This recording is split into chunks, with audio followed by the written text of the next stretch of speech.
साथियों, आप सभी का प्रकाश की राह चैनल में स्वागत है।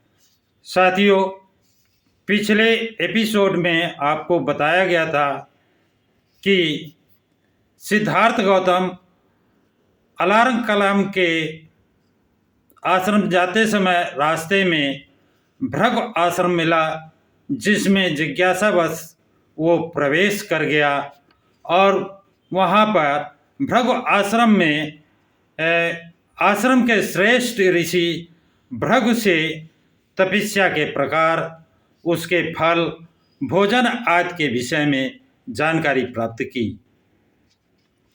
उस समय उसको पता चला कि अलार कलाम वैशाली में ठहरे हुए हैं और वो साख्य दर्शन ध्यान मार्ग का प्रशिक्षण प्राप्त करने के लिए उनके पास गया। उद्धक राजपुत से ध्यान विधि का अध्ययन किया जनपद कौशल में, तथा मगध जनपद में के ध्यान मार्ग के ध्यानाचार्य से प्रशिक्षण प्राप्त किया, क्योंकि कौशल जनपद में प्रचलित ध्यान मार्ग और इसमें भिन्नता थी। साथियों, सिद्धार्थ गौतम ने शाख मार्ग तथा समाधि मार्ग का परीक्षण तो कर लिया था, लेकिन तपश्चर्या का प्रयोग किए बिना ही वो भृगु आश्रम छोड़कर चला आया था। इसलिए स्वयं प्रयोग करके अनुभव प्राप्त करना चाहता था। तदनुसार सिद्धार्थ गौतम गया नगर पहुंचकर घूम फिर करके क्षेत्र देख करके उर्वेला में गया के राजर्षि नगरी के आश्रम में तपश्चर्या का अभ्यास करने के लिए आवास बनाया। तपश्चर्या के लिए निरंजना नदी के तट पर यह एक एकांत तथा निर्जन स्थान था। उर्वेला में उसे वो 5 परिवाचक मिले जिनसे उसकी भेंट राजगृह में हुई थी और उन्होंने शांति का समाचार लाकर सुनाया था। वो भी तपश्चर्या का अभ्यास कर रहे थे। उन तपस्वियों ने सिद्धार्थ गौतम को देखा और उसको चलने के लिए कहा। सिद्धार्थ गौतम उनके साथ जाना स्वीकार कर लिया। इसके बाद वो आदरपूर्वक उनकी सिद्धार्थ की सेवा करने लगे और शिष्यों की तरह उनकी आज्ञा का पालन करने लगे। वे उनके प्रति बड़े विनम्र और आज्ञाकारी थे। सिद्धार्थ गौतम की तपस्या तथा स्वपीड़न की प्रक्रिया अत्यधिक कठोर थी। सिद्धार्थ गौतम कभी कभी या प्रतिदिन केवल 2 घरों पर ही भिक्षादान के लिए जाता, किंतु 7 से अधिक घरों पर कभी नहीं जाता था। उन घरों में प्रत्येक से 2-2 कौर भोजन ही स्वीकार करता था, किंतु 7 कौर से अधिक नहीं। सिद्धार्थ गौतम दिन में एक तस्तरी भोजन ही गुजारा करता था, किंतु 7 तस्करियों से अधिक नहीं।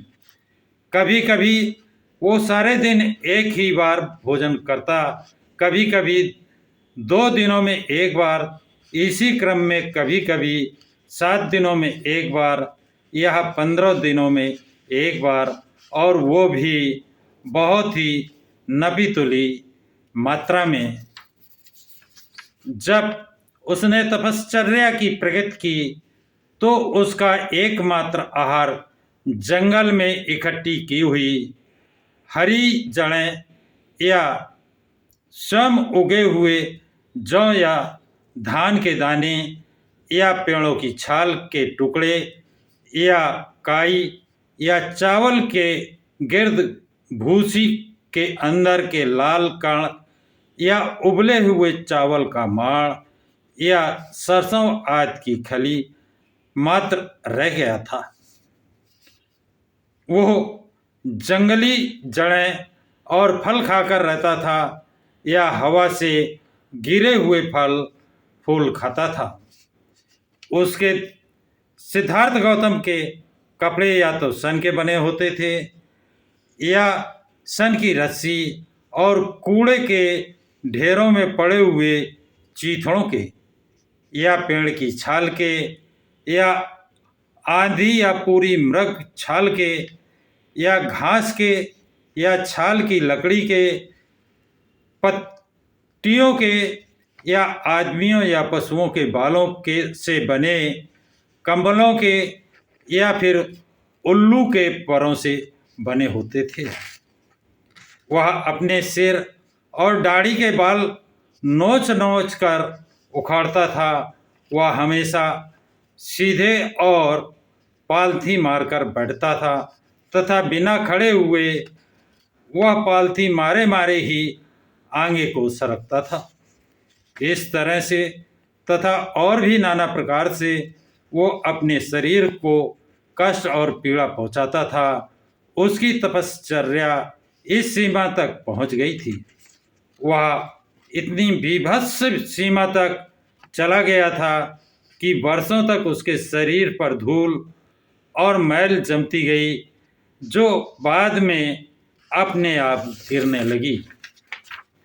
वो भयानक कष्टदायक घने जंगल के अंदर रहता था, जिसके बारे में कहा जाता था कि यदि एक पागल के सिवा और कोई भी उस जंगल में प्रवेश करने का साहस करे तो उसके रोंगटे खड़े हो जाएं। जब शीत ऋतु की रातें बर्फ की तरह ठंडी हो जाती तो कृष्ण पक्ष के आधे दिनों में रात को वो मैदान में रहता और दिन के समय धूप और अंधेरे में रहता था। और जब वर्षा से पहले ग्रीष्म ऋतु की भयानक गर्मी पड़ने लगती तो दिन भर वो चिलचिलाती धूप में रहता और रात को दम घोट देने वाली गर्मी भरे जंगल में रहता था। वो शमशान भूमि में मुर्दों की जली हुई हड्डियों का तकिया बनाकर लेटता था। इसके बाद सिद्धार्थ गौतम एक दिन में एक ही फली खा करके दिन बिताने लगा। बाद में एक ही तिल का दाना, फिर एक ही चावल का दाना प्रतिदिन खाकर रहने लगा। जब वह एक दिन में केवल एक ही दाना खाकर गुजारा करने लगा तो उसका शरीर बिल्कुल जर्जर हो गया। यदि वो अपने पेट को स्पर्श करता तो उसके हाथ में पीठ आ जाती थी। यदि वो अपनी पीठ को स्पर्श करता था तो उसका हाथ उसके पेट को जा लगता। उसका पेट और पीठ एक दूसरे से आपस में इतने सट गए थे और ये सब कुछ कम खाने के कारण ही हुआ था।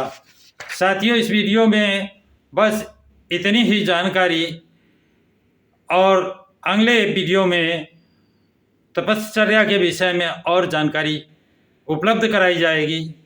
यदि ये जानकारी आपको अच्छी लगे तो लाइक, शेयर और सब्सक्राइब ज़रूर करें। सभी साथियों को जय भीम, नमो बुद्धाय, जय संविधान।